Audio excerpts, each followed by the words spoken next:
Cheltenham Jazz Festival 2024, very, very soggy, very, very damp. I'm in a dry dressing room with Tom and Aziza from Nubyian Twist. Welcome. Hey, how's it going? Thanks for having us. Hello, how you doing? Not too bad, not too bad. And I've got my assistant Henry with me, who also does some radio broadcasting as well with me at some point. Well, he has done it in the past as well. Nubyian Twist, tell me about the band. So this is our fourth album. Nearly been going for 15 years now, and this is our first album with Aziza. We're about 7 or 8 shows in. 8 shows in, and I would say the band is sounding better than it ever has done. Super excited about all the music and the shows we've got. Tonight's a sold out show in this beautiful venue in Cheltenham, so yeah, all good. Do you want to add to that, or should we just... I'm good with that. Yeah. So 15 years and 4 albums. You sort of fuse everything from Afrobeat to hip hop to jazz. So where did the ideas come from, to be actually from the band itself? How did it start off? Was it a collective of people together, or just individuals that sort of were jamming or got together? So it started out as my uni project, actually. I was on a production course, but hung out with jazz musicians and play music a lot myself, so I've always been between playing and producing. And next thing I know, there's 12 people on the stage. We're just doing it for a laugh, and then here I am 15 years later with 9 of us now, but it's still a big band, and it's still very much a kind of DIY project. Of a lot of stuff is done in my home studio, and we all muck in and make it all work. So was it your intention? And I say you doing the uni project, you was at university, was it your intention to form a band, or was it just the production side, the writing? I think it was a bit of both. It was kind of an accident, but I also knew that I always wanted to do something like Run Away with the Circus, and this was the closest I could get to that. Yeah, I think we could all run away with the circus. Yeah. I think it would be good. So you feel that was your calling? I think so. And musical influences, the style that Nubyian Twist put out in their shows, was that what you grew up with, or did it sort of you discover it along the way? Yeah, I grew up with pretty much all of it through my dad's record collection. And do you want to jump in there? Yeah, for myself, I'm of Jamaican heritage, and that's like a major influence for me. My dad, like, he would DJ and had a sound system, so I grew up with sound system culture. And also wanted to run away and join the circus, so it worked out quite well. Yeah, sound system culture, how important is it to Jamaicans? Because I'm not Jamaican, Henry's part South African. How important is it to the whole musical culture for Jamaicans? It's life. It is life. But I'm also finding that it's far from just Jamaican culture. It's a massive thing of union. Like, for me it's like I'm finding it's a musical union where I've found other people that are into sound system culture that aren't Jamaican love it more than many Jamaicans, and I find home with people where I wouldn't have even known that I belonged, you know?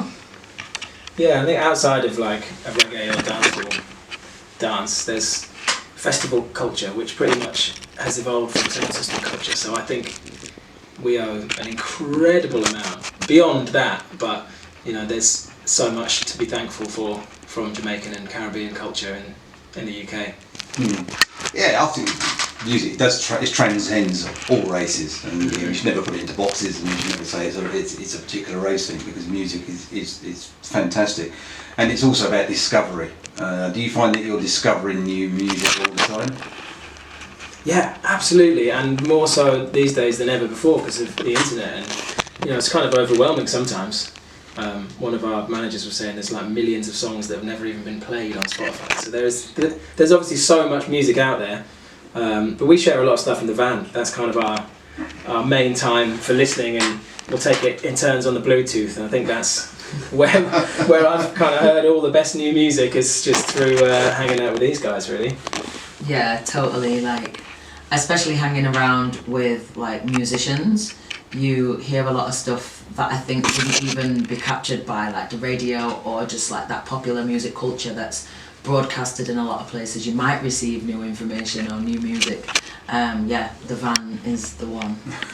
And especially when it gets to like post-gig, late drive back, 1 in the morning, had a few tequilas and we'll start basically doing a back-to-back DJ rave set. Normally me, you and Hannah, isn't Yeah. it? I think there's some DJ sets in the making there to come in future. Yeah, it's a thing to move into. Yeah. I sit in a radio studio and I do a bit of DJing. I think the world's got smaller as well, because in terms of music, there are guys out there that's made it their mission in life. If you take, for an example, a label called Austin Tapes from Africa, he's made his mission in life to go and find that music. Mm-hmm. Do you find that you're tapping into what they're doing all the time, those sort of labels? Yeah, absolutely, and Strut, our label as well, are equally instrumental at digging out some incredible old records that people wouldn't have heard and compiling them beautifully for the world to enjoy. And it's been great being on their label. They've introduced us to work with some of the greats like Tony Allen and Mulatu Starke, and Pat Thomas has been through working with Strut. So I think those kind of labels that are really digging hard and also joining the dots with the younger bands and the new side of things as well is super cool. So Henry, have you got any questions? Yes, I do actually. So you said that you first started the band as a university project. Had you had any experience before that playing instruments, and what instruments did you play? Good question. Yeah, I played classical guitar growing up. So I don't use a plectrum, I just have fingernails, which is sometimes a nightmare because I have to glue on fake ones and try and find a nail bar that's open before a gig or something. And that was pretty much it, really. Guitar was... I started playing violin, didn't really enjoy it, and then my mum promised if I got my grade 2 I could have a guitar. And then I got into producing when there was a CD, I think it was a band, Afro Celt Sound System had an album that if you put it into your computer, it came up with a little loop machine and you could mix loops in and out. And that was my first taste of production. And then I got a 4-track and then went on from there. Oh, that's my alarm to wake up or do something. Sorry, 1 second. Harry. I don't know what that means. For me, I didn't do the uni thing. But I played clarinet for 6 years and was training that, and then I had maybe like 6 weeks of opera lessons, and I was like, okay, I had to go in for clarinet exams, and my last 2 exams I got to like grade 6, and I went to one of the exams, and my favourite part was actually the sight singing part. I didn't really enjoy playing the clarinet anymore, but the sight singing, I was like, oh, I enjoyed this. So at 14 I entered a singing competition, like a local thing in Sheffield, and 14 members of my family came out and saw me, and my nana came backstage. She's like, if you're going to go up there and embarrass me, just don't go. Because nobody knew that I could sing, but I ended up winning, and I basically haven't been quiet since. And you got any other questions, Henry? No, I don't think I do. So what can people expect from a Nubyian Twist show? Because I've heard there's no seats, so you're expecting people to be up on their feet and getting into dancing maybe?